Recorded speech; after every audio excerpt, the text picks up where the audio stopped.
ओम।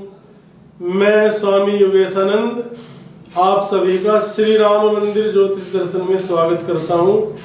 आइए हम सब अपनी ज्योतिष यात्रा की तरफ चलते हैं। ओम मंगलम भगवान विष्णु मंगलम गरुड़ध्वज मंगलम पुंडरीकाक्ष मंगलाय तनु हरि हरि ओम। मैं यहाँ पे कट कर ले। आज का विषय है ज्योतिष में कि नवग्रह में जो शनि ग्रह है वो अस्त किस कारण से होता है। शनि ग्रह की अस्तता का तात्पर्य है शनि ग्रह जब सूर्य की किरणों के प्रभाव में आ जाता है तो वह अपना स्वयं का प्रभाव खो देता है। अर्थात जो सूर्य का जो तेज है, प्रकाश है, वो इतना तीव्र प्रकाश है वो बाकी सब अन्य ग्रहों के प्रकाश को हर लेता है। तो इसी प्रकार वह शनि के प्रकाश को भी हर लेता है। जब वो शनि के प्रकाश को हर लेता है तो शनि का प्रभाव जो एक जातक पर पड़ता है, इस दौरान जिस भी राशि में शनि होता है और सूर्य एक साथ होते हैं तो उस राशि के फल को वह जातक को पूर्ण रूप से नहीं दे पाते, आंशिक रूप से ही वहां पर शनि का फल उस जातक को प्राप्त होता है। तो आइए चलिए हम देखते हैं वर्तमान समय में शनि और सूर्य मकर राशिगत हैं। तो इस समय शनि की स्वयं राशि होने के कारण ये भी नहीं कह सकते कि शनि का प्रभाव नहीं पड़ेगा, पर पूर्णतः शनि का प्रभाव नहीं पड़ेगा क्योंकि सूर्य के समक्ष शनि आत्मसमर्पण कर देता है। शनि सूर्य का पुत्र भी है। जब जहां पर सूर्य विद्यमान होता है वहां पर शनि एक मूक दर्शक की तरह बैठे रहते हैं। वहां पर सिर्फ वो अपनी कृपा दृष्टि तो देते हैं, जो पर अपनी तीव्र दृष्टि वो वहां नहीं डालते। उस जातक की कुंडली के फलों की तीव्रता वहां पर उनकी नहीं मिलती। वैसे भी शनि को कहा गया कि शनिश्चर यानी जो मंद मंद चलता है, पर यह बात फल से संबंधित नहीं है, कभी भी शनि की चाल से संबंधित है, क्योंकि शनि एक राशि में 2.5 वर्ष रहता है। तो इस 2.5 वर्ष के दौरान वो अपने पूर्ण फल को देता है, यानी जो फल की तीव्रता में और उसकी चाल में जो फर्क है वो उनका आपस में तारतम्य नहीं है।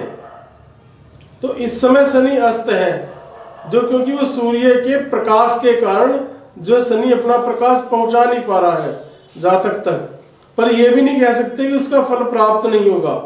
अगर हम बारीकी से कुंडली का अध्ययन करें तो कोई भी ऐसा ग्रह नहीं है जो अस्त होने के बावजूद भी अपना फल ना प्रदान करता हो।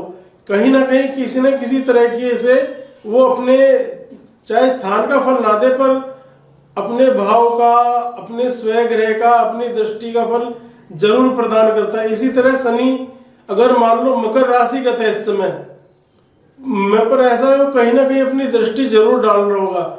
जिस भी भाव पर शनि की दृष्टि होगी उस भाव का फल शनि अवश्य दे रहा होगा। अगर मान लो शनि आपका लग्नेश भी है और वो मान लो 9वें भाव में अस्त हुआ इस समय, तो इसका तात्पर्य ये नहीं है कि वो अपने लगन का फल नहीं देगा। इस समय वो सिर्फ अपने 9वें स्थान में स्थित होने का फल नहीं देगा, यानी भावस्थ फल होने का जो शनि का फल है वो उस समय जातक को प्राप्त नहीं होगा। पर मैं क्योंकि शनि लग्नेश है तो उसका वहां का फल जरूर प्राप्त होगा। अगर शनि एकादशेश है, लग्नेश है, तृतीयेश है तो अस्त होने के बावजूद भी फल प्रदान करता है। सारावली में लिखा हुआ है कि अगर शनि अस्त भी है तो वह लग्नेश, तृतीयेश और एकादशेश होने पर अवश्य फल प्रदान करता है, अपनी दृष्टि का फल प्रदान करता है। अगर वर्तमान कुंडली के संदर्भ में हम देखें तो शनि जहां भी बैठा होता है तो वह उसकी दृष्टि अगर लगन भाव पे, पराक्रम भाव पे और आय भाव पे पड़ती होती है चंद्र कुंडली के हिसाब से, तो अस्त होने के बावजूद भी सारावली कहती है कि उसका फल जातक को अवश्य प्राप्त होता है। अर्थात अगर लगन पे दृष्टि पड़ती है तो जातक जो है अपने स्वरूप से बिगड़ जाता है।